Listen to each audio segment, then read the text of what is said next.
আসসালামু আলাইকুম বন্ধুরা, এটা আমার ফার্স্ট ভয়েস ওভার। আপনাদের আমি খুবই নার্ভাস। আমার কথায় ভুল ত্রুটি হলে আপনারা মাফ করে দেবেন।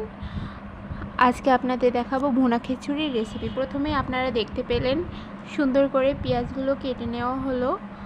পেঁয়াজের পরে কাঁচা ঝালগুলো অবশ্যই চিরচির করে কেটে নিল আমার আম্মু।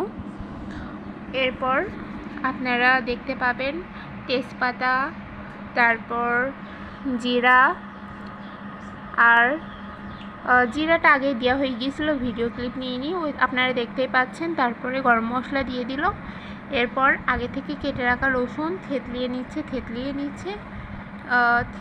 নিচ্ছে, মানে আস্তে আস্তে ভালো করে থেতলিয়ে নিলে খিচুড়ির মধ্যে রসুনগুলো মানে অবশ্য ভালোভাবে গলে যায়, মজা লাগে।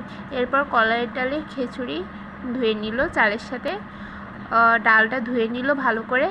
এরপর সব মশলাপাতি দিয়ে দিবে খিচুড়ির ভিতরে। দিয়ে দিল কাঁচা ঝাল, পেঁয়াজ, রসুন, জিরে, গরম মশলা, তেজপাতা, লবণ দিয়ে মাখিয়ে নিল সুন্দর করে।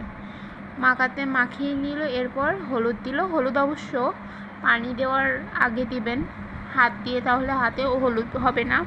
এরপর তেল দিয়ে দিল।